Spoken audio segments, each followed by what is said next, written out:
everybody, and welcome to the Unwatched Pile.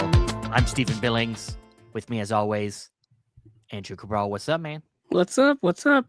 Yeah, this is a late entry into the year of Unwatched Pile as we down our popcorn.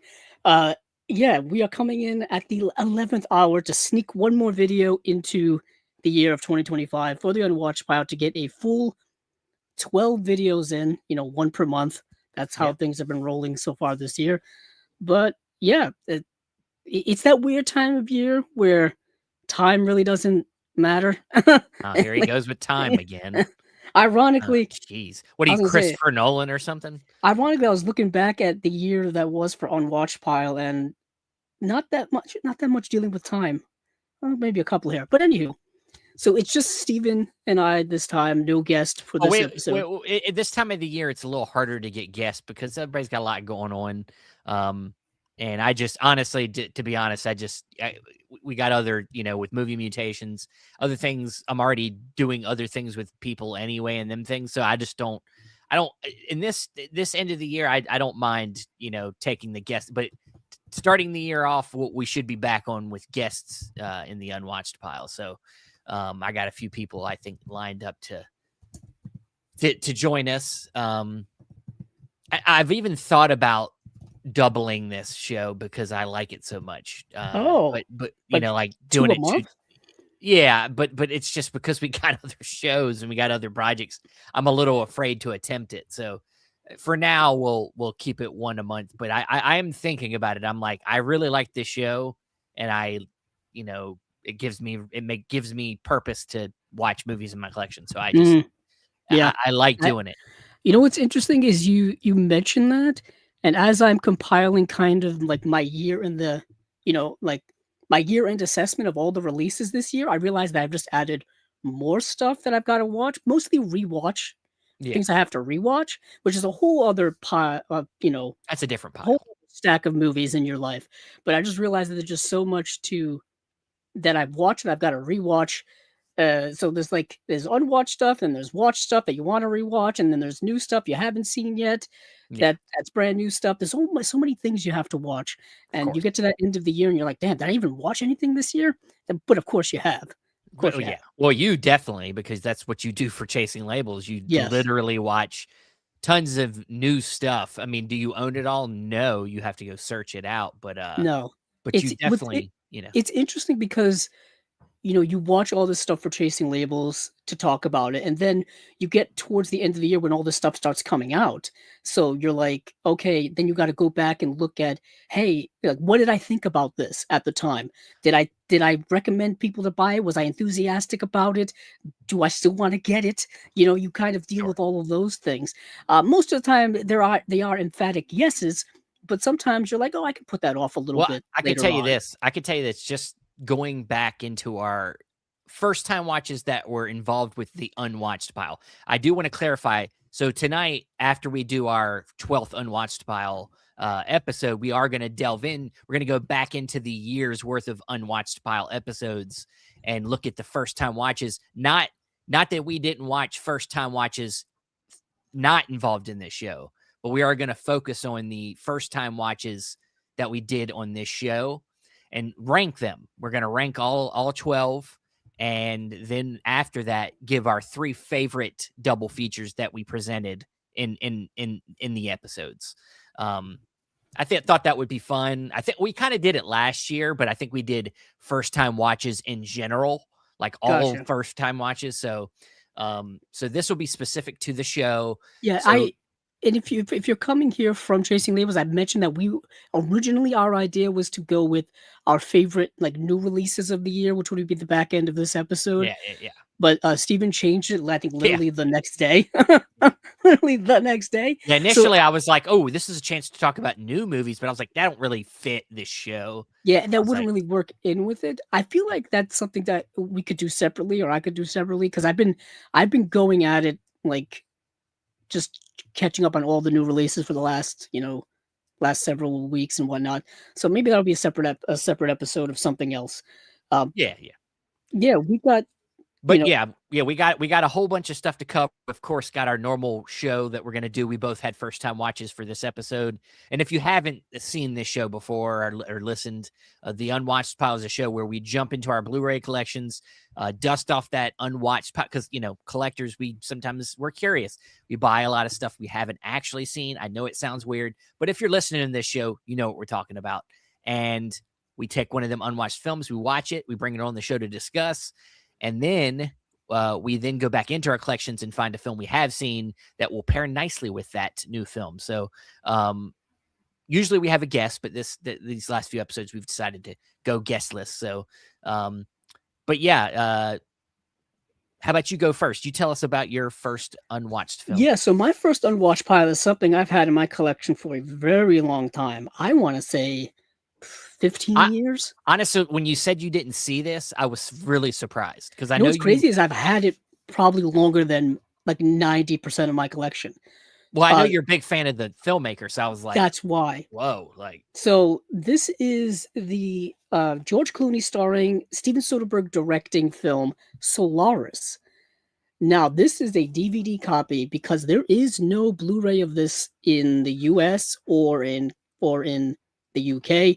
I think there's one Blu-ray of this that came out in Germany like 7 or so years ago, but I don't know how official that is. But as of region A and, other areas, not really available on in HD, at least in physical form. So this is the old DVD from, I don't know, mid 2000s, one could say. And I haven't had this in my collection since then, but I want to say I probably got this in the late 2000s. So when I started collecting DVDs, would have been around 2006, 2007, 8-ish area. And then I started latching on to certain, American indie filmmakers, Kevin Smith, Quentin Tarantino, Robert Rodriguez, Steven Soderbergh would have been another one. And so I just started gobbling up all of Steven Soderbergh's work in like the late 2000s, early 2010s. And luckily for me, he basically came out with a movie or a project per year from like 1997 to like 2015. Like it was like yeah. a crazy run where it's just like every year he had something. No wonder he wanted to like quit multiple times Yeah, because he like like multiple times he wanted to take a break. And yeah. he's, he came back obviously and he's still working now. I think he just came out with 2 movies this year. Yeah. There you go. Black Bag and Presence, I think, were his 2 movies from this year. But Solaris, I remember when this came out back in 2002. I remember the promotional campaign for it. I remember seeing the trailer for it, the TV spots, certain promotions they had at like maybe certain fast food chain restaurants. I don't know at the time. Really? It, This it was a movie? weird time. I was gonna say this isn't the movie I would think of would have a McDonald's campaign or a I Burger thought King. there was like a McDonald's or Burger King's campaign for I this. don't I know. don't Maybe know there when I was, but this would be an odd movie to have it. maybe it was another sci-fi space movie at the time, but I could keep in see mind something like Armageddon, well, like yeah, those late. Armageddon, or something like I'm thinking of Tim Burton's Planet of the Apes or Yeah, Tim something. Burton's Planet of the Apes, definitely, which Yeah, came yeah, out a year before this. yeah. So this came out in 2002, and this is, you've probably heard the title before, because this is technically a remake of the Tarkovsky film from the 1970s, which is based on a novel from 1961, I believe. And so, interesting backstory about this movie. I may go off on a tangent, you're gonna have to stop me. I will. James Cameron wanted to direct this movie. Like he's actually a producer on it, and because he acquired the rights to the novel, he wanted to make a remake of Solaris, but he just got caught up in doing other James Cameron things, in the Sure. 90s. Titanic, then of course he went on to work on his Avatar movies for like the last 20 years, actually longer now, more like 25 years. And so he, kind of, went away from the project, and then Steven Soderbergh kind of picked it up and wanted to make his version of it. And he, along with James Cameron, made this movie. And it's a readaptation of the book, a remake of the movie from Tarkovsky. Ironically, I think one of my earliest episodes of the Unwatched Pile was Solaris by Tarkovsky. And what is interesting is that this movie came out 2002, so it came out after Soderbergh had his run of Traffic and Aaron Brockovich and then Ocean's 11, and then this movie came out. And I feel like this movie's definitely lost in all of that fervor, and it's not really looked on favorably. and I kind of It understand why. It's Yeah, so I was gonna different from say those I've movies. seen I've seen it, and I don't remember, like, loving it. And it's hard when you're remaking the movie of kind of a not a well-known filmmaker to the public necessarily, but for cinephiles, they know who Andrei Tarkovsky is, and Right. that It original movie is kind of like iconic. Like, it it's like a masterpiece. it's one of his more well-known movies in the sense of why, because, I think he's made Tarkovsky made better movies, but I Yeah, think that one's the most kind of, he he worldwide known movie that he yeah, did. because he did other movies like Stalker and oh god, Mirror there's so many and more. Like, yeah. I'm blanking on it, but either way, remaking I mean, there's been tons of remakes of foreign language films, older foreign language films, so it's not out of the realm of possibility, but Solaris is different because the story itself, at least from what I've gathered from watching the original, not the original, but watching the Tarkovsky version and watching this version, it's not going to be something that's going to be for everyone. It is slow, contemplative, thematically rich film. It's not really plot driven. It's not really plot heavy. It's more about the themes, and it's art house cinema. It really is. Wh This which is is which is, weird to me that James Cameron wanted to make this movie. Yeah, because when you think James Cameron and you think science fiction, because it is a sci-fi film, Sure. it's a sci-fi story. You think of Terminator, you When you think of think of think action of films. action film, even Avatar. Yeah, Yeah. Avatar, ironically, over the last several days, I watched Avatar: The Way of Water, and then Avatar: Fire and Why Ash. would So you I've do watched, that? like, Why 10 would you do hours that? of this. Why would you do that to And then I yourself? watched this produced by James Cameron. It's been Oh James Cameron god. Festival over here. You know me and my relationship with James Cameron. It's not. It's like it's given. I have a love-hate because I love some of his films, but he's not only do I not like his philosophy on certain things when it comes to film making, but Mm. just like I mean, I just think that he's wasting a lot of time with these Avatar movies. I'll say But this, if go ahead. I mean, you say that this would be like, this wouldn't you wouldn't think that James Cameron would make something like this, but his Avatar movies, if anything, uh, like, he hits you over the head with the themes, like, throughout them, you know what I mean? And Like, there's it's and there's not. obvious what he's going for. He Yeah, likes thematically rich allegorical films, yeah, and yeah. Solaris definitely is that type of story. But I think Solaris, from what I remember, and have seen Tarkovsky's version as well. It's a little more subtle than that. Yeah, it's slow, It's subtle, yeah, like it's a languishing film, and this film is very much like that. and So it's a contemplate. It's a solid. There's a solitude to the movie because it's just George Clooney. yeah, You and know, I don't like know if people like this term or not, but there's like high concept sci-fi and high concept fantasy and yeah, then other stuff. So like high concept sci-fi would be something like Dune and yeah, things like that. Like that's considered a high sci-fi or high fantasy. or hard sci-fi. Yeah, Like yeah, I think yeah, that's yeah. more of the So, something correct that's term. more based in science and not Yeah, some necessarily people don't like fantasy. that Yeah. sci-fi because it's not, it's not entertaining. It's something like Blade Runner is also like that. That's Oh, like that's more hard that's sci-fi yeah, that's that because 'cause you're dealing with it's bordering science fiction because it's got it's the like future, it's robots and technology. things like that are a little bit further. I'm thinking of something like Interstellar is hard sci-fi. Mm. What's the one that Brad Pitt did Oh, a few years ago? the one that I really like, I'm completely blanking on. Why am I blanking on it? Yeah, where he goes off into it's very or something like what's the one Matt Damon did? Oh, The Martian? The Martian. That's hard sci-fi to me, at least. So Like what where are you it's doing, Brad Pitt? Let's see. Of what course, he's what been are in a lot of what are things. you doing, Brad? I know. Come on, Brad, get it together. Of We course, got to. the first thing you come up with is that he's a producer on so many different Oh things. yeah, yeah. Plan B is doing everything.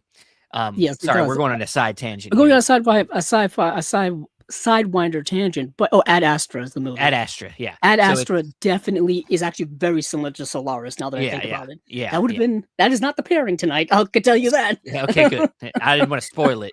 But for those of you who don't know this story, so George Clooney plays a psychiatrist actually, like a medical psychiatrist who is hired to go to this space station that is orbiting this planet called Solaris because something has happened where the crew on this space station has kind of lost their minds.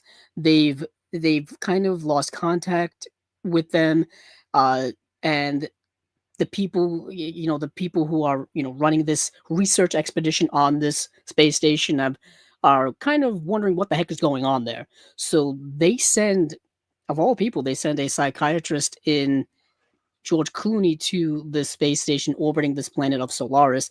And when he gets there, little spoiler alert here, like most of the crew is either missing or dead, and it's just him and two other people are left on this space station. And he begins to see visions, and and come to find out, other crew members start to see visions of certain things, and you kind of get the idea that they went crazy, and what is the reason why that happened, and is the planet is certain rays from the planet affecting the people as the closer they are and the longer they stay in its orbit? Is that an issue? But what happens is George Clooney starts seeing visions, or a vision, not even visions, kind of like what they call it, like a replacement or like a copy of or something like that of his deceased wife. So automatically this movie is about dealing with grief, past trauma, and stuff like that. And that's kind of the thematic through line throughout this movie. It's the George Clooney character dealing with all of that, and you see a lot of the relationship with his deceased wife in flashback form. And the movie is told in a very slow way. And like I said, it's told in flashback, and it's very like dreamlike and all this kind of stuff. It's rather surreal in that regard. The movie clocks in only 99 minutes, but it feels longer because of that. I was gonna say, I remember it feeling long. It does feel long Yeah, because yeah. that's kind of the plot of the movie. Nothing else really quite happens. And it drags out for 90 plus minutes. And the movie, for me, the themes are great. Dealing with trauma, dealing with a deceased wife, being rather surreal when it comes to like not being able to disassociate between reality and non-reality, because he starts believing that this woman is in fact his wife come back to life. He cannot, discern between what's real and what's not. And I remember the Tarkovsky film dealing with all of that, but also dealing with a lot more stuff, being a lot more thematically deep and being a lot more artistic in its approach. And what is interesting about this movie, kind of learning about the production of it, it was shot in like May of 2002 and was in theaters by late November. So the quickest turnaround I think I've seen for a movie of its kind. And a lot of that is to do with the fact that Soderbergh, I think, was the director, writer, editor, and cinematographer on this movie as well, like kind of doing his jack of all trades thing, which he does now. But in this movie, perhaps that's why it was a quick turnaround. And I think he was notorious for also shooting or editing the movie as he went. Like that's Yeah. kind of what he was notoriously involved in. I think that's kind of what he does to this day, is editing as you go, as opposed to like shooting everything, then getting all the footage and then editing it later in post. He was kind of doing it all along. At least that's my gathering. And what is interesting is that um reteaming with George Clooney after the success of Ocean's 11, and of course they would go on to make, the Ocean sequels and all that stuff. Actually I just saw today there's an article they're going to be shooting another Ocean's movie next year, and the cast is coming back. George Clooney, Matt Damon, Julia Roberts, Don Cheadle. I think they're getting everyone who's still around in it, and they're going to be shooting like next fall. So stay tuned for that. But this movie, it's interesting because it's so different from Soderbergh's other work, in my opinion. It's not that he hasn't gone surreal and hasn't gone art house and artsy, because he has. Oh, yeah. But coming off of these more like mainstream movies than making this at the time is kind of fascinating. Really, really fascinating. It's not a movie that I dislike. It's a movie actually I really liked a lot. I liked a lot for what it was trying to do. Initially, it didn't sound like you loved it. It's a frustrating movie. If you want to put it in letterbox terms, it's kind of a soft 3.5, but more trending towards a 3. Yeah. Visually, it looks really, really good. You know, it takes place mostly inside of this space station, but you do get these gorgeous shots of the Solaris planet outside, and these gorgeous shots of like space and things like that, and which I really wish that it had an HD or even 4K release by this point. The fact that it doesn't is still kind of baffling to me because all of his other movies around the time all have gotten all these nice releases. I wonder Uh, if Cameron's, and got a yeah, hold of it. I do wonder if James Cameron has the movie. It was originally put out by 20th Century Fox, which of course now is in the hands of Disney, Yeah. which I don't know if that's held it down. But even then, you know, Blu-ray's been around since the mid Sure. 2000s, so it could have had a Blu-ray released at any point between when Blu-ray came out and when Disney took over 20th Century Fox. Could have had a Sure. Blu-ray at any point. But either way, it's a movie that it's both frustrating in its approach because I think the story is good. I like the themes and all of that, but there is certain things that you don't quite connect with it. And the movie's really trying hard for you to connect with the George Clooney character and specifically connect with this romance story. Like at the heart of this movie is supposed to be a romance story between he and his deceased wife. That's why a lot of the movie takes place in a flashback type of story structure, and I just don't feel like we connect on that level. So Mm. you can't really get a good grasp of his plight or get a good grasp of his anguish over losing his wife and now having to essentially lose her again, perhaps because this is an artificial made up form in his head. And you really don't, the movie doesn't also spend any time explaining why these phenomenons are happening. You're just kind of going along for the ride. Like, why are all of these apparitions happening? And why can you see other people's apparitions too? That's Mm. another thing they do not explain. Because everyone else on the space station can see George Clooney interacting with his deceased wife. And they like it's interesting. But the other actors in the movie are Viola Davis and I think Jeremy Davies, if I remember if that's his name, from Lost.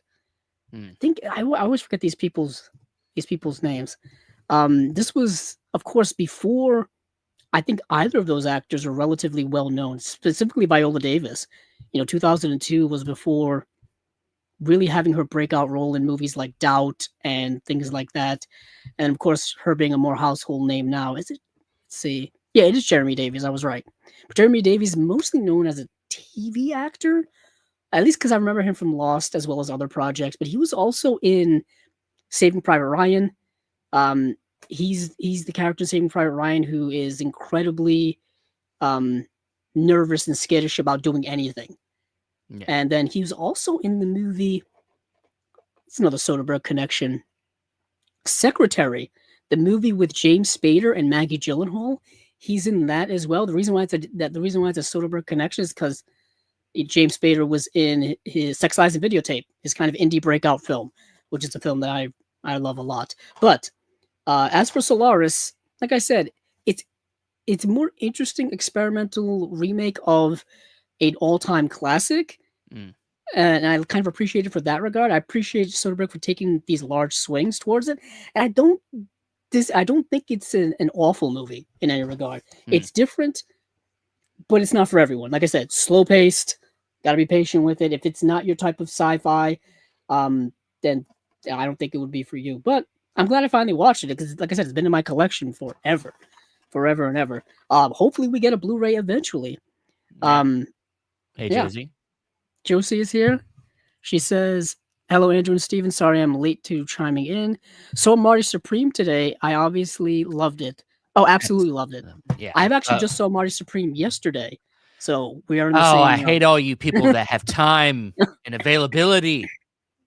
Like I said, well, I was catching up on things, so I Yeah. saw that yesterday. Yeah. Um, it it'll be on my year-end list. I gotta go add it to it after this. All right. So, Steven, what is your pick for this week? Well, I got the, I got the chance because I got it in not that long ago to put a Christmas movie. Now, I don't think it's a Christmas movie necessarily. This is one of them situations where, it's Christmas time when things are happening. So we counted as a Christmas movie, just like Die Hard, just like a lot of movies. But we'll do it anyway. And it's one of the movies I thought I seen, but I don't think I don't think I've seen it. And that's The Long Kiss Goodnight. This just had an Arrow release. You can see I picked it up, starring Gina Davis and Sam Jackson. And this movie came out in, let me make sure I get my date right. I think it was 96. 96. So this film, like I said, stars Gina Davis. And she, at the beginning of the film, there's a voiceover. This is written by Shane Black, so we know it's got a noir aspect to it. Even no wonder why it was set at Christmas time. Exactly. He's got an infatuation with that. Yeah, he's got a thing. He has to put every. I'm sure it was even Christmas time in Predator. I'm sure it was, like I don't remember. I can tell you it was Christmas time in Iron Man 3. Yeah, Iron Man 3, Lethal Weapons always got some Christmas in it. At least the first one did. But so it's got a little bit of voiceover. Gina Davis is talking about her life, and she's like living with this family. She's got a daughter. Talking about her life and how she's got. And this isn't a spoiler. This is in the first fucking 5 minutes of the movie, and it's probably part of the trailer too. Is that she's got amnesia. And so she don't really know what her life was before meeting this family, but she loves her life and everything's great. And then she gets in a car accident, and then she starts to kind of things start to come back to her, things about her life, and come to find out in her past life, she might have been some kind of government assassin. And Sam Jackson plays this, what would you call him? I don't even know what to call him. He's like, he's a schemer. He goes around trying to make money off of people that are a con man. He's a con man, I guess. Yeah, he's a con man. You don't get much of him being a con man in the movie. He just kind of once he gets involved with the Gina Davis character, he becomes like a really good dude. The rest of the movie, he's just trying to help her the whole movie, and I'm like, he's not really that bad of a guy. But yeah, so it's one of them, it's kind of a trope, the amnesia film trope that gets thrown into an action movie. Gina Davis is one of my favorite actresses of all time. I love her in everything, whether it's The Fly or League of Their Own or, Beetlejuice. She's one of my favorites. And this is a solid dude. I was kind of mad watching this. I was like, why did I wait so long? It's not a great movie, but it's so fucking entertaining. It's so awesome. The action in the movie is awesome. And especially the end, it gets so over the top. They're on a bridge. There's helicopters. It's crazy. But it's so fun. And there's some great one-liners. There's one scene where she's trying to go back to her house and retrieve a key that she needs. And she runs into this neighborhood kid who's smoking secretly in her backyard, and she comes across him and is like, if you tell anybody I was here, I'll shoot you in the fucking head. And I'm just like, yes, that was great. That was great.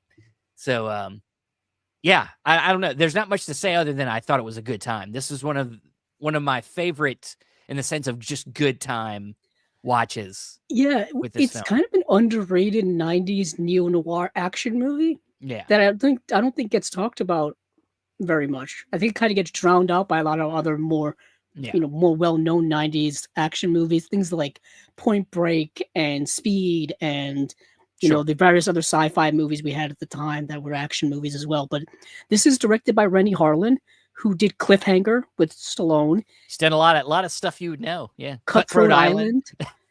He also did Die Hard 2. He did the last couple the Stranger movies, didn't he? He did. Yeah. He also did Deep Blue Sea, which is another Arrow release from this year. It's the case they got a nice Rennie Harlan, double.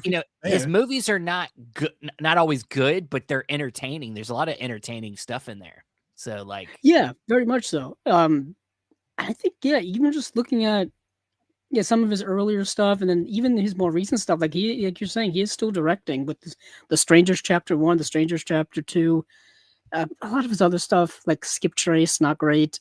Legend yeah, of Hercules, not great. But needless to say, that's more modern day stuff, so whatever.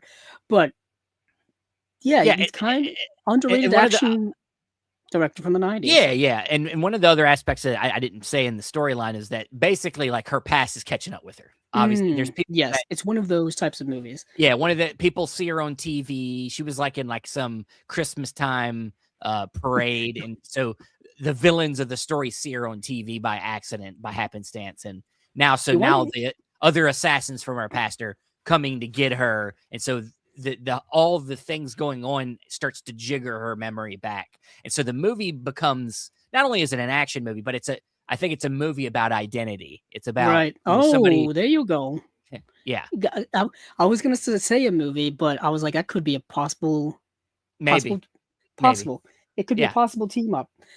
Which So, I didn't want to reveal it, but they didn't yeah, say there. it's fine. It's fine.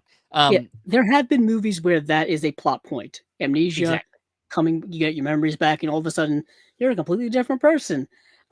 Gina Davis, I think is an underrated actress too. It's not. She's not even under. Oh, wait, for sure, she's underrated in the sense of Underrated from a modern perspective because she she hasn't been in a lot of things lately, so people don't talk about her as much as they used to. well, also she was never really like she never won an Oscar. I don't think or No, anything. I Yeah, don't believe so either. she's been No. so kind of like underrated. I think her whole career. But she's always picking interesting roles that are not your typical. Like I said, The Fly and League of Their Own, a sports film.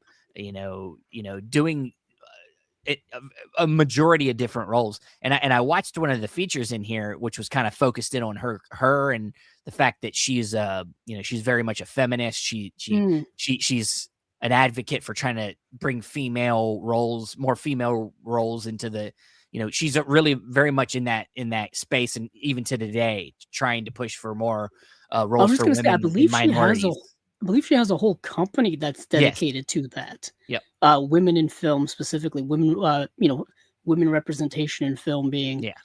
a really big thing that's come around in the last decade or so. I would say a lot of people being more aware of women's roles in film and women's roles throughout the history of movies in general. That's a whole other thing because women have been actually very integral to the history of movies, Yeah. going back to like the silent era. Of course. Which is very fascinating if you don't know a lot about those things. So Gina Davis is kind of an all-time great. I've never heard anybody say they don't like Gina Davis. Yeah, I uh, know, right? Thelma and Louise, obviously being Yeah, another another one. Yep. all-time one.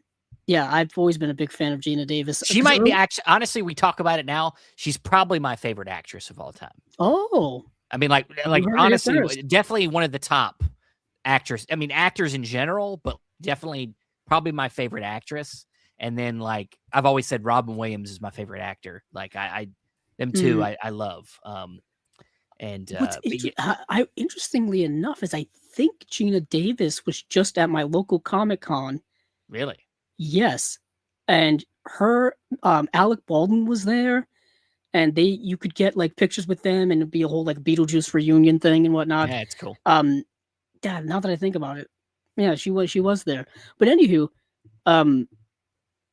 yeah, that's good. That's a good. Yeah, it's a cool movie. Monkeys. It was a great pickup. Like I said, probably the funnest.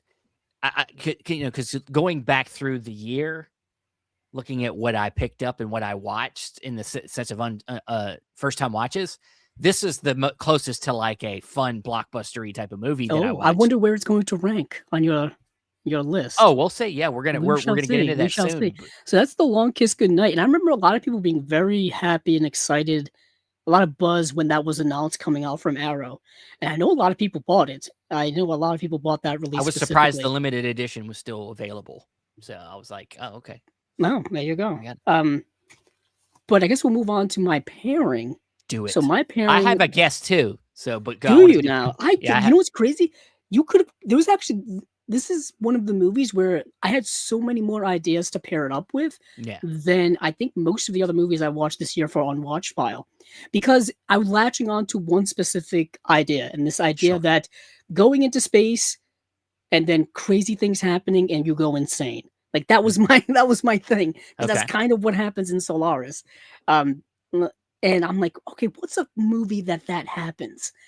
But I was also thinking, since Solaris is a slower, more contemplative movie, drags on for about 90 plus minutes, and it's going to be like kind of an art housey type of situation.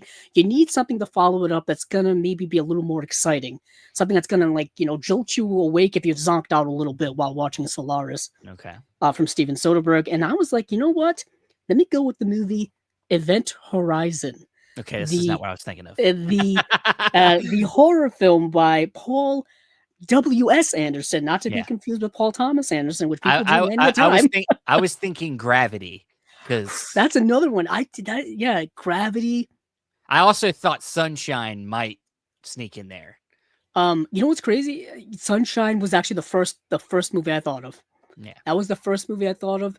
And I was thinking, and then before I even started watching the movie, I was thinking, you know, surreal space sci-fi movie. I was thinking Interstellar, which you mentioned earlier, but as I was watching the movie, I was like, it doesn't quite fit with Interstellar. No, no, no. Interstellar actually pairs up much closer and much better with the original, with Tarkovsky's Stalker, than Yeah. it does with this one.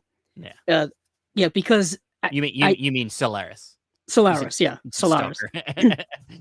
I had Stalker on the mind for some reason. But Event Horizon is a movie that I saw at way too young an age, probably late at night on HBO. And this is a movie that is a bit of I don't know if you want to call it a cult classic or a cult movie from modern times. But this movie is part of the sci-fi horror subgenre. And what happens in this film is this crew goes to this ship that is known as the Event Horizon, and to find out what happened. The Event Horizon was a ship, I think, that went to explore the deep parts of space. Keep in mind, it's been many years since I've seen it, and then it disappeared, and then now it's reappeared. So this crew's been sent out to this ship to find out what happened. And what has happened is kind of nuts. Kind of nuts. Spoilerish for a nearly 30-year-old movie.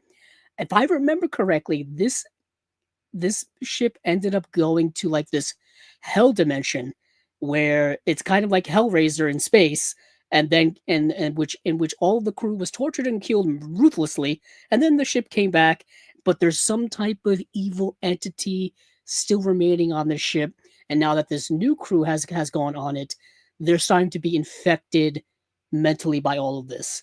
Not just the horrific scenes of the aftermath of like blood and all this kind of stuff, but just mentally, literally, they're like starting to go insane. Yeah. I remember specifically watching this movie because Sam Neill was in it, and I remember him from Jurassic Park, and I was like, oh, it's the guy from Jurassic Park. Needless to say, he goes absolutely nuts in this movie. Not Alan Grant at all from Jurassic Park. More possession. More possession. But he has this whole story of him and remembering like his wife and their relationship, and man, this movie's kind of nuts. And needless to say, this is the collector's edition from Scream Factory / Shout Factory, and there is a 4K available of this through Paramount, but it has none of the special features that this collector's edition has. So you're better off buying this if you want to watch the movie. There is also apparently a there's, I don't know if it's a director's cut or extended cut or just deleted scenes that were supposed to be on this release and were never included, which actually made the movie even darker and like borderline like NC-17. Like it was supposed to be, this movie was supposed to be, from what I understand, to be even more brutal than it ended up being. It was essentially going to be like Hellraiser in space. And the movie gives off that type of vibe. So I remember seeing this movie, like I said, at way too young an age, and it stuck with me for many, many years, to the point where I've now owned it several times over. Who else is in this movie, if I remember correctly? It's Sam Neill, Lawrence Fishburne is in it. Yeah, a couple of other actors. I'm not sure if people remember, but anywho, it's Paul W.S. Anderson's. I think it's his first movie, because this was before, definitely one of the first movies. It was before he did all of those Resident Evil films, and he and Mila Jovovich. Mortal Kombat.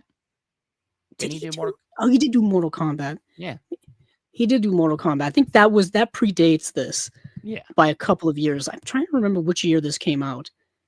I want 97. to say, well, for some reason I want to say like 99, but I think it's a little earlier than that. Let's see. Event Horizon came out in 97. Okay. Damn, Steven. Damn. Damn, Damn. damn, damn. So this was, like I said, of course, this was before all of that, all the Resident Evil Yeah, movies. Mortal Kombat was what, 95? Yeah, Mortal Kombat was 95. He did not do Mortal Kombat Annihilation. I'm pretty sure because then he did No, he he was didn't do doing the Event second one. Horizon instead. Yeah, yeah. And then he would do Resident Evil in 2002, then Alien versus Predator in 2004. He did the remake of he did Death Race, which is kind of a fun movie.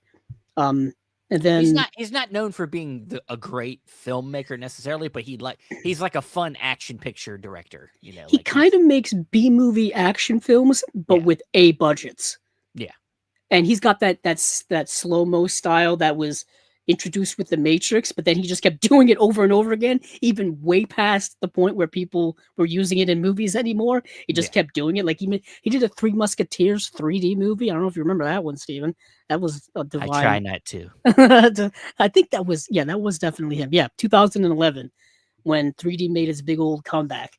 He did a 3D Three Musketeers movie, and it had like slow mo in it and stuff. I think Mila Jovovich was in that as well. But if you want to, but before all that, he did Event Horizon, and I've always come back to this movie when I'm thinking of good space horror sci-fi. That's not Alien or Aliens or Predator. If you want something else, I always go with Event Horizon. But this movie has surreal elements to it. That's why I think it connects with Solaris in that regard. It also connects with it in the fact that you're dealing with, mental horrors in space that change who you are and kind of drive you insane. That's in here. But this movie is obviously more entertaining, I would say, than Solaris by Steven Soderbergh is. So I went with Event Horizon just to shake people up after the more art housey. Yeah, type you of got to movie. wake them up after that Solaris movie put them to sleep. Right. So this but, this is the double feature if you want like a little like swinging in one direction, then you swing back the other one. Yeah, it's a pendulum. With Event Horizon. It's a pendulum double feature. All right. So we alluded to it earlier. I'm not going to hide it. My choice to pair with A Long Kiss Goodnight is the first Bourne Identity. I do have this nice collector set. It includes all of them, including the Jeremy Renner spinoff Bourne film. But the one I want to focus on here is the first one, the first Bourne Identity. I believe it was 2002 came out. So right after 9/11. And I think that not only is this choice good to pair with this movie, but I think it's also a good pairing in general when it comes to talking about action movies, because you got Long Kiss Goodnight that I think comes from an old guard style action film. You know, how it's filmed and how it's set up and how your characters are kind of how they're characterized and everything like that. But we all know, if we look at our film history, that the Bourne Identity changed the game. When the Bourne Identity came out, we were looking at a different world, as I said, post 9/11, and our hero is different. And I think from then after this film, whether it was how we portrayed James Bond or how he portrayed even Ethan Hunt in Mission Impossible, he very much, this character of Jason Bourne in the Bourne franchise influenced action films going forward. More hyper realistic. The hero character is kind of more stoic, more calculating, and just it's just undeniably a very influential film. And so I think it's fun to have that as a dichotomy in the double feature. But also, of course, these are both movies about people that are secret assassins that have amnesia to start with the film. Now, of course, in Long Kiss Goodnight, she kind of, I would say her kind of relationship with her amnesia is a little bit more playful. It's kind of played up as fun. And she kind of like her assassin character is more like almost like a Jekyll and Hyde. She's very, like heartless and cutthroat and like, but in the Bourne Identity, the Jason Bourne character is, he's just a man trying to find out what's going on the whole movie. He wants to know who he is, but he wants to know why everyone's trying to kill him. And as it goes on, it's more about questioning. By the end of it's about questioning, what his life is, and actually deciding to step away from it. Which is very parallel with A Long Kiss Goodnight as well. When you watch, if you haven't seen that film, but I rewatched. I even had a chance to rewatch Bourne Identity. It's been a minute since I watched it, dude. I love that movie. I honestly, it holds up pretty well. It does, and people look at the sequels, and honestly, I remember really liking Ultimatum the most. Yeah, Ultimatum's always been like kind of the cream of the crop. And it's honestly, it's kind of a forgotten. I think in a way, a forgotten trilogy as being one of the best trilogies. Because they went on to do more of them. Well, of course, but we still talk about like the Raiders, the first 3 Raiders films as being a perfect trilogy, or we can negate the spinoffs and the extra sequel that we didn't need. But the first 3 films, that storyline, it's fantastic. And honestly, like, I'm gonna rewatch the other 2 now that I've just watched the first one. But that first Bourne Identity movie, directed by Doug Liman, by the way. Paul Greengrass did the next 2, and he has a different style, especially when it comes to the action. A little bit more quick cutty, a little bit more shaky. I don't love that. Yeah, I think what Doug Liman does in this film makes a lot. It's a lot cleaner. It's a lot more easy to watch, especially the action, and that's why I like it. I think I might like it more than the other 2 films now. So. Interesting. Yeah, interesting. Well, because I remember seeing, I think I saw Bourne Identity.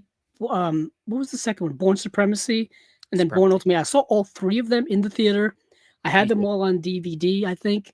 And actually, I think Bourne Identity was actually one of the first DVDs I ever bought, because it came out around that early era when I was, I just got my first DVD player probably in 2001, and Bourne Identity would have come out the next year, but.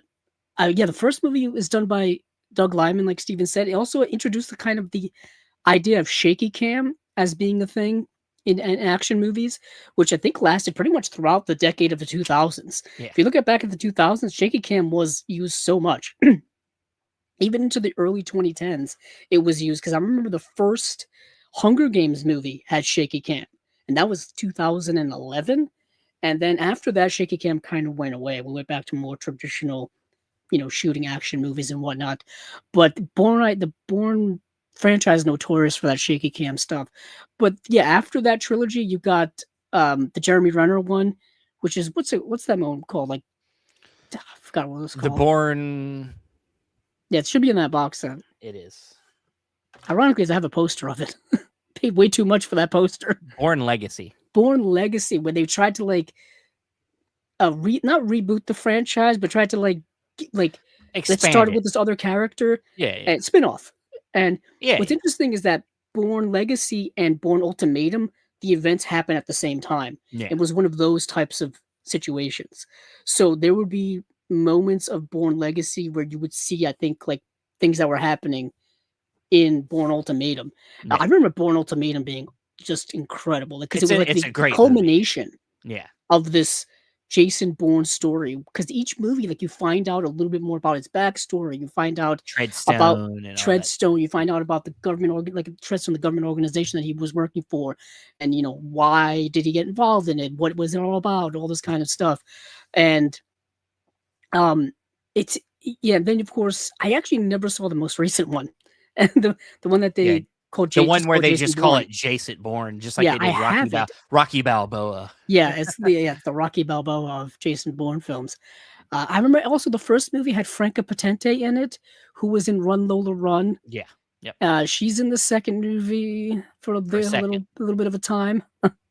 And yeah, I've always liked the Bourne movies. I've always really liked them a lot. So that was actually the movie that I immediately thought of when thinking about The Yeah, movie. I can tell you said it. I almost said it, and I'm like, You I'm gonna ruin basically it if I said say it. it. No, no, it's okay. It's all right. Uh, I mean, like, honestly, the only other thing that I mean, I could have delved deeper, but like the only other movie I thought about pairing it with was actually History of Violence. oh, You know, being that there is, I mean, he doesn't have amnesia. It's like he's choosing to be a different person, but their lifestyle choices are similar. They're both part of a family, living kind of that small town lifestyle, and he's choosing to kind of hide away from the people that he used to work for. And so it would have been kind of like a little bit of a contrasty choice. And usually that's the route I go. And I like to pick things that kind of like are the same, but also different. But I decided that the Bourne Identity was so fun and such a fun choice and a little bit more the vibe I was wanting to go for with this pairing. That's where I went. So yeah, I mean, yeah, Bourne. I can't wait to watch the other two. It's been a minute, and that was just so fun rewatching because he's just so bad. Matt Damon is so fucking badass in these movies. what's Like, interesting is that, we know Matt Damon today because obviously he's more of a household name, but this is 2002, yeah, and he hadn't really done action films at this point in his no, career. I no, mean, just mostly dramas. Yeah. mostly drama. I mean, up to this point, of course, Good Will Hunting.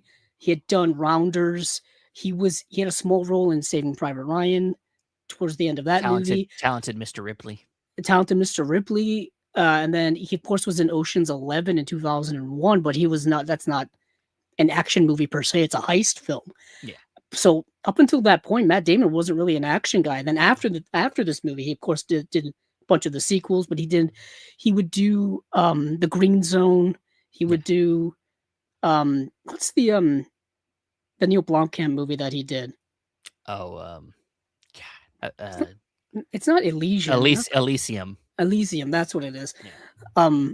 Ironically, my dad watched that movie for the first time this past year on a plane. And he was like, Yeah. he's like, what's that movie with Matt Damon? And I'm like, I have no idea what he's talking about. Yeah. My dad is one of those people where he will just mention random aspects of a movie, oftentimes wrong, and you've got to kind of piece it together like it's a massive jigsaw puzzle. Because he'll get actors confused with each other. Yeah, my dad doesn't help. I can see that being me eventually. I mean, I think I'm even doing that now, honestly. But yeah, I mean, he's so good at just being like, he can be smart because we've seen him in Good Will Hunting. He can have that vibe, but he's got that. He's always a step ahead of everybody, and the way that the movie portrays that, you see him kind of like go through the steps when you think anybody like he goes into a bank and he's surrounded, everybody's about to come after him in this building, but you get to see the step-by-step way he finds a way out. Right. He takes out a guard, takes his radio. And what's really cool is the movie really plays the mystery keeps it covered for a good amount of time. Yeah. Like it's not one of those where like they'll frame it so that you already kind of know what's going on. They don't really frame the Bourne Identity. You learn about the mystery is revealed as it's revealed to Matt Damon's character. It's also revealed to yourself as a viewer, which is a nice kind of way to write that story, as opposed to telling us already what the character doesn't know. So you're discovering it all along. That's why I always really enjoyed that movie. It's how you connect with the character. It puts you in the movie. You're with him in the movie. The other connection, and also Brian Cox is in both of these films. Nice. So little Brian Cox connection. But yeah, that is my pairing. Have fun with that, guys. And now that we've done both of our last Unwatched Piles of the year, we are now going to go back into the Unwatched Pile machine and rank our favorite first-time watches. So let's start from 12. We'll go down we'll go 12, each do our 12s. You start with you. All right. So do we going to go like I do mine, you do one, yours? I do one. Yeah. Gotcha. Okay. So, don't really have Let's to not spend a lot let's of not time. let's not talk about each thing. We just go through them Yeah, I would say kind of it's not. quickly. I'm not going to be spending a lot of time on this one because it's Solaris. That'll be at number 12. Just That's what talked about it. I just talked about this baby. And like I said, it's not like I hated the movie or I Yeah, thought it was terrible. It's just out of all the ones that I saw, this yeah. one's like And obviously at the bottom. and I will say, for me at least, I'm sure Andrew would be willing to do it as well. I'm going to start putting these on my letterboxed. So if you want to go find at Steven underscore Billings, you can follow me on my letterboxd, and I'm going to put the list of my rankings on there and the double features as well. So you can go there and find the lists there. My number 12 is one I did this was a pretty early one in the year, Master of the House.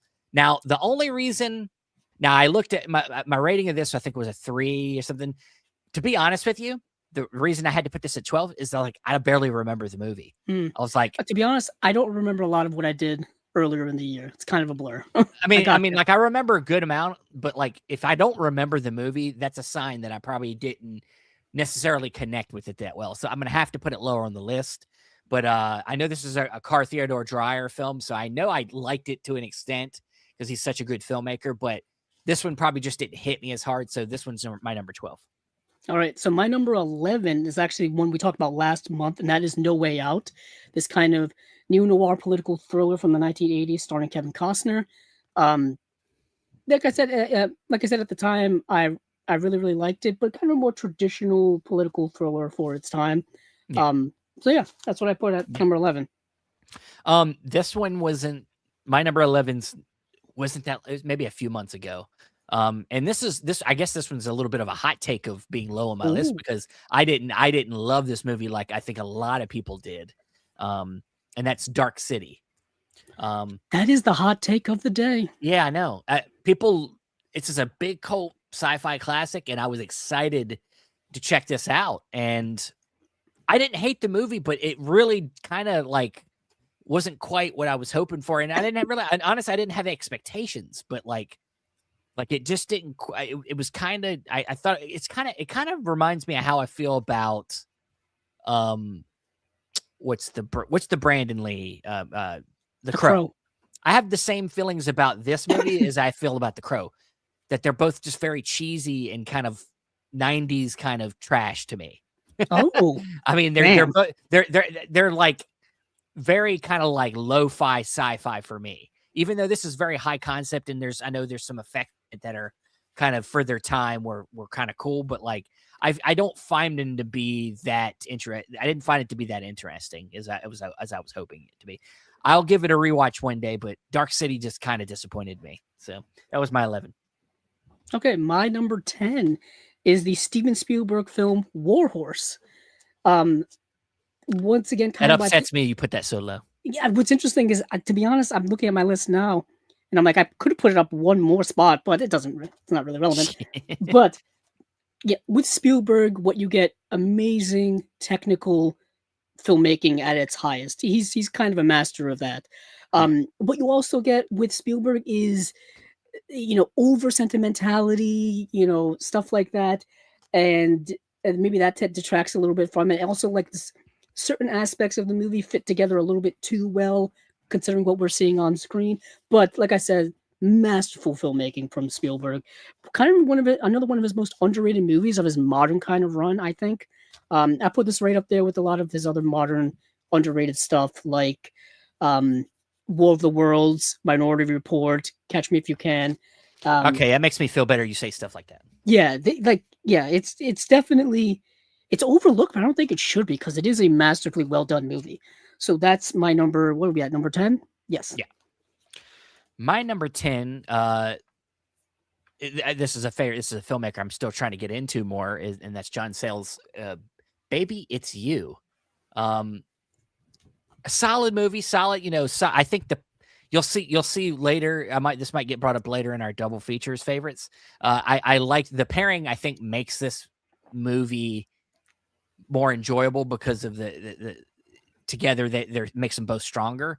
Because I think the second film is better, but Baby It's You is a solid kind of like coming of age, kind of female, point of view type of movie. Where you get like typically in these type of films, it's a male gaze type of thing, but this is more like the female perspective, and I like that. I just think that I remember there being some like it didn't go far enough, maybe, or some things about it I wish it would have done, but still really solid film. So maybe it choose my number 10. Okay, my number 9 is the movie WUSA, the movie starring Paul Newman and Joanne Woodward. Obviously, I'm 100% biased on this because Paul Newman's my favorite actor, and Yeah. this is one of the movies. Actually, it's directed by Stuart Rosenberg. For some reason, I thought it was directed by him, but it's not. And it stars his then wife, Joanne Woodward, as well, and he plays like an alcoholic disc jockey who's just being paid to say like not true political stuff on the radio. And it's incredibly contemporary when it comes to those types of situations, specifically political themes and whatnot. I really liked it. Anthony Perkins is in the film as well, who's I think is an underrated actor in my opinion. But yeah, that's WUSA. Cool. This one, when I think back about watching this one, I mean, initially, I think I would have put this lower on my list, but I think I have to have at least some respect for it. So I put it almost mid tier here as my number 9. And that's Waking Life from Richard Linklater. I have so much respect. I love him as a filmmaker so much that even though this movie is a little hard to get through on your first time watching it, because it is a very experimental kind of, it's the rotoscope, and it's kind of like a fluidity. It's like a really fluent film. It's not really, there's no narrative. It's not following a specific storyline. It's something that you have to be really in tune with to watch it. I think maybe a rewatch will add something for this for me, but like, I was glad I watched it. And so I had to at least put it here. This is where it fits in at number 9. And my number 8 is a Studio Ghibli film, and this is Whisper of the Heart. It's a really sweet, really good, very, I would say, relatively contemporary coming-of-age movie about this young girl who is trying to find her way in the world, trying to find her identity, trying to find her passions in life, and trying to just discover herself. It's, like I said, coming-of-age story, but done in a magical Studio Ghibli type of way, which is incredibly unique to that studio and to this to that animation style. I believe this was written by Hayao Miyazaki, not directed by Hayao Miyazaki. It's directed by Yoshifumi Kondo, and I really, really like the movie. I remember pairing this up with Lady Bird. So if you like the movie Lady Bird, I think this one would definitely be in that realm for you. All right. My next one, I got a chance to delve into that big old Capra set and pulled out You Can't Take It With You. This was really, I mean, Capra is just I can't wait to get more into that set because Capra is a filmmaker that has just this like kind of optimism I love that you don't get a lot, especially in movies today. This was just a really enjoyable watch. You got James Stewart, Lionel Barrymore, and it's a fun, one of them fun kind of like mismatched family situations. I love stories like that. They're a fun light watch. Can't Take It With You. Coming in number 8. My number, where are we at? 7. Yes. 7 is another Studio Ghibli film, and that is The Tale of Princess Kaguya. Beautiful animation, absolutely stunning. Animation that is, kind of drawn in this laid back, almost, non-detailed style, and it's beautiful to look at. And this is a movie that that's really tough to describe to people at the point where it's about family. It's about, this young girl who's trying to be something she's not, and it's dealing with a lot of classism and stuff like that as well, but beautifully told, very culturally expressive in terms of its themes. Really love the movie, The Tale of Princess Kaguya. All right. Another one with a kind of one that was waiting in the wings when I needed to see, and I jumped at the chance to watch this for this show because we got it from Criterion. It was a recent Criterion release, and that's Altered States. Nice. Ken Russell, Yeah, this movie didn't land with me like I was hoping necessarily, but it's an unforgettable movie, and that's something that's important to me when it comes to first time watches, especially is like even if I didn't love the movie, is there something about it that stuck with me? Did it make me feel something? Did it show me something I've never seen? And this film shows you a lot of images and a lot of ideas that you don't see in a lot of films. And so I think that alone makes the movie worth more watches. And I'm glad I own it. Nice, nice. So my number 6 is Cleopatra, the epic of epics, the classic of classics, the monumental movie that bankrupted a studio. And Yeah, it's Cleopatra. If you think of opulence of Hollywood, you think of epic story filmmaking, you think of just grand, massive productions, you think of Cleopatra. Starring the one and only Elizabeth Taylor as Cleopatra. You have Richard Burton as Mark Antony. You have Rex Harrison as Julius Caesar. This movie is massive.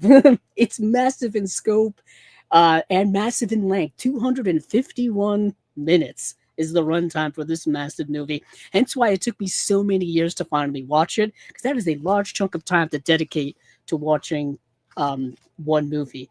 But damn, if it's not a heck of a journey. So yeah, Elizabeth Taylor, stunning on screen, one of the greatest actresses of all time, one of my all-time favorites.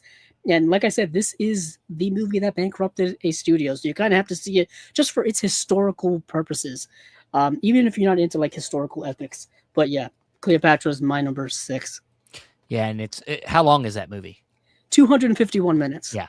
So I'm thinking like, you know what, this next Unwatched Pile year, I need to try to get into because like I tend to go for some of the shorter movies, I and that's understand only that. because of time. But I need to try to I have a lot of longer films that I could be going into, and I should probably try to do that in the next year. So, but my number 6, is that where we're at? Number 6.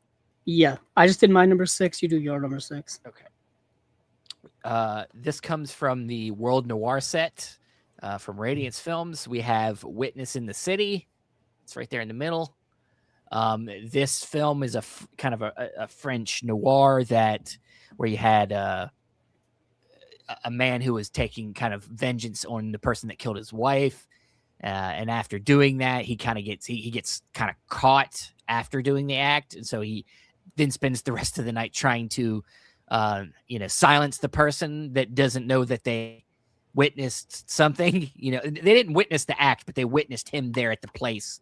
So he would be placed at the place where somebody was murdered. So he has to try to shut him up. So he spends the whole rest of the movie trying to catch this person.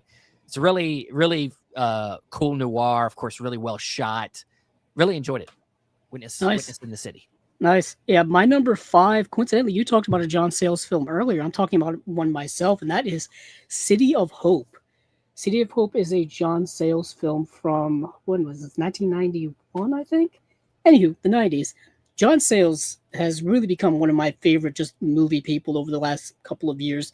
He really knows how to write a really deeply layered screenplay. And his films are deeply, deeply layered films in terms of thematic depth and just the interaction of the characters. He knows how to compile a story and make all these pieces fit very, very well without the movie falling apart. And that's actually really tough to do because I've seen where other people have tried to attempt those things and they can't do it. But City of Hope is a movie that takes place in a modern urban setting, I believe, like in mid-sized New York City. And it is about the people within it and how they are connected, whether it is people in City Hall, whether it is people who are just living on the streets, whether it is people who are in some sort of like dirty organized crime, like low level organized crime situation, how all of these people interact and connect with one another around certain elements. Excellent movie. Excellent movie. Yeah, get this Blu-ray if you can, put out by Sony. It's a really great film. Awesome. My next one is one I'd had in my collection pretty good amount of time. I needed to check it out. Buddies, very isolating film about, of course, the AIDS crisis of that time. it's a movie that really, as it goes on, and once again, I think it's strengthened by the pairing I put it with. Um, it's a really an interesting film about like going into a situation and having one perspective, but by the time being open minded, and by the time you're done with it, you've changed, you've kind of transformed your perspective and become a better person for it. And I think that that's something I took a lot from Buddies. So good film. Yeah, my number 4 is the Alejandro Jodorowsky film Santa Sangre. The Chilean madman once again makes a maddening movie in Santa Sangre. Came out in 1989. This is the Severin release from a couple of years ago. This is their big old deluxe edition. And this movie, you talk about surreal filmmakers, you're talking about Jodorowsky is one of the most notorious ones. And this movie is about a guy who gets out of a mental hospital and returns to his family found family, but his mother is in a circus, and he goes back to her, and you find out that she's incredibly controlling and manipulative over him for certain reasons that happened in the past. It gets very surreal, it gets very violent, it gets very interestingly Oedipal at times. It's a whole big thing. But Santa Sangre, a unique film from a unique director in Jodorowsky. Awesome. Don't need to say much about this one because we just talked about it. Long Kiss Goodnight, my number 4. One of the, I think maybe the funnest movie on my list of the year. Just a super entertaining watch. Nice. So my number 3 is Parallel Mothers, the film by Pedro Almodovar, starring his very frequently used actress in Penelope Cruz. The movie is, it's kind of in the title. It's about motherhood. It's about family. It's about certain decisions and certain themes you have to, themes that are delved into in this movie in those regards. And yeah, you get a parallel motherhood story. It's really right in the title. It's in there. But Penelope Cruz is an excellent actress. Her pairing with Pedro Almodovar is one of the best modern pairings of actor and actress that you could possibly find, and really good movie. Just fantastic acting, great story, just great all around. Yeah, he is one of my favorite, current directors in Almodovar. All right, I'm gonna jump over to a one that this one had been sitting in my collection for a good while. I was glad I finally got to it. And it was because of a couple criterions by the same director made me jump over to him, and that's Rust and Bone. And yeah, I just thought this was a super moving film, and that it, whenever there's movies about two people that are kind of broken coming together and finding a way to like help each other in some way, I always love films like that because that's real. That's real life. That happens all the time, and sometimes it goes the wrong way. But in this case, these two people come together and find the best in each other and make each other better. So really moving film, really real film. Love it. Rust and Bone.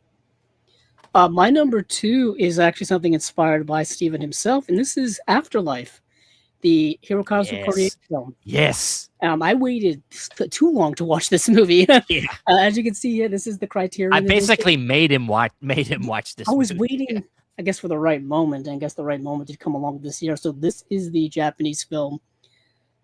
This is a movie that is, talk about timeless, and dealing with almost out of time. You know what I mean? I talked about time earlier, as I do often, but this is a movie dealing with the afterlife, in which when you pass away, you are stuck in this limbo-ish area until you complete this task. And this task is to pick one cherished memory from your life that you want to take with you into the afterlife, hence the title of the movie, and you basically create it in any way you want. Yeah, and that's the movie. That's pretty much the movie, right, Steven? I mean, it's created. I mean, using filmmaking. I mean, they recreate the memory through filmmaking. Yeah, through filmmaking. And that's why I love it so much, because I think it is got, not only has it got commentary on, life and what we value in life and what we take, but like that, how our relationship with film is baked in there, I think. Yeah, Um, very much so. I was thinking, for some reason, I was thinking there were people putting on like plays or something like that that were showing memories of their life, but I think it's mostly, you're right, it's mostly conducive to filmmaking. And yeah, Afterlife, really, really an amazing film. We need more Hirokazu Koreeda on Blu-ray here in the U.S. yeah, We have a couple from Criterion and then a couple from other places, but not enough, in my opinion. not enough. Not enough. So that's my number 2. Steven, what's your number 2? You're gonna love it. I did it already. Secret and Lies. Nice. Mike Lee. This was one that was pretty highly regarded that I needed. I think I just picked it up and was like, threw it right into the ring. Another, Mike Lee's known for his family dramas.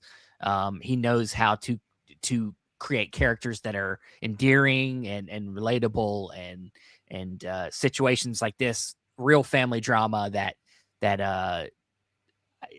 you just want to go back to. And so Secret and Lies, I can't wait to do some more Mike Lee. I'm gonna try to do some more Mike Lee this coming year. So that's number 2. Nice. Let's So finish it up. My number 1 is, we talked about Tarkovsky a little bit earlier. Coincidentally, I did choose a remake of his movie for this episode. So I'm going to choose one of his movies for my number 1, and that is Mirror, the movie from 1975. I'll talk about a movie about time. This movie is all about time and the passage of time, which is something I often ruminate on in my own life. And this movie is about a dying poet who is remembering his life, and you're going in and out of his life through various images and a dreamlike states. And also it's lining up with a lot of the history of Russia in the 20th century as well. And the movie is like a dream. The movie's like a dream of, the passage of time, beautifully, incredibly surreal. This is art house cinema at its most grandiose and sublime. Truly a masterwork from a master filmmaker, in my opinion. Coincidentally, this does pair up well with Solaris in terms of dealing with life and the mentality of contemplating your life and things like that. It's a movie that definitely makes you think about your life as well. And it took me years to get to finally work up the courage to watch this movie. Tarkovsky, not an easy director to just sit down and watch his movies. You got to prepare yourself for it. Exactly. But I was rewarded after waiting all that time with Mirror. Well, I'm going to match you with another master director, Satyajit Ray, with The World. This was I was finally glad to have, like you, finally gotten around to something that I needed to watch, and I loved it. It's a political kind of romantic triangle film. It's got a lot to say in it. It's kind of a contained kind of drama. I don't even want to get into it too. I honestly, I need to just watch it again because I loved it so much. But it's got some it's got some melodramaticness to it. But I really dig it, and I really like the perspective it has on relationships and stuff. Really interesting film. Let's run really quick through our 3 because we got to get out of here. But our 3 pair ups. I got pairing up. As I mentioned earlier. Let's see. Let me get it here. Sorry, this is good podcasting. Let's see. Let me make sure I got the right pair. You go ahead. Go with your first one. Okay. My first pairing is City of Hope, the John Sayles film, with Do the Right Thing. Both movies that are about the inner workings of street life, if you will, and about the culture of the urban setting and its interactions within the community and how they interplay within one another. Both films incredibly deep in terms of thematic richness.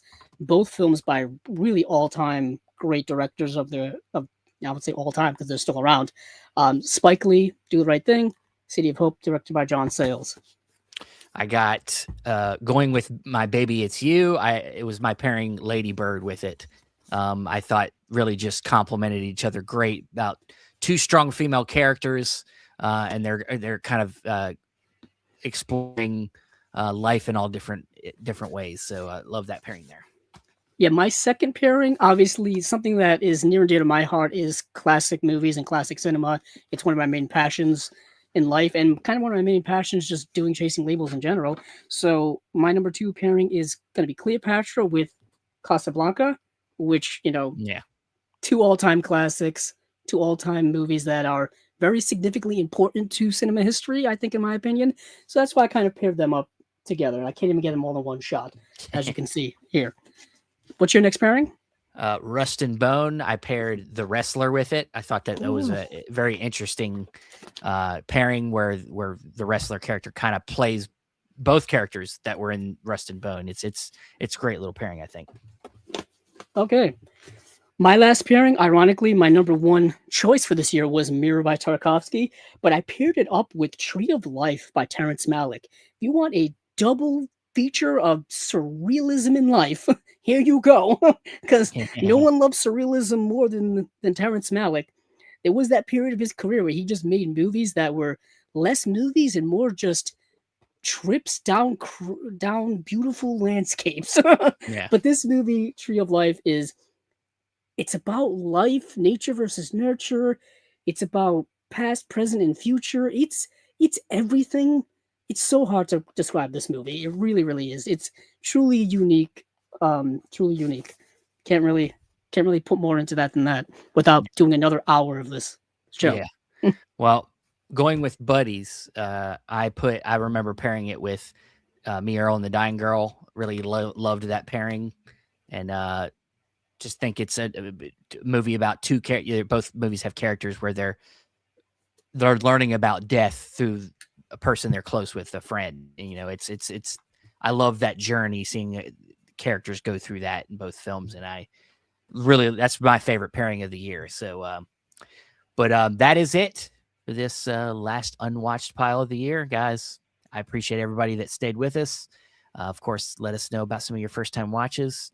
And we will see you in the new year. Yeah, of course, Chasing Labels, Movie Mutations, Movies Down Memory Lane. Check us all out. Go subscribe. And we will see you next time.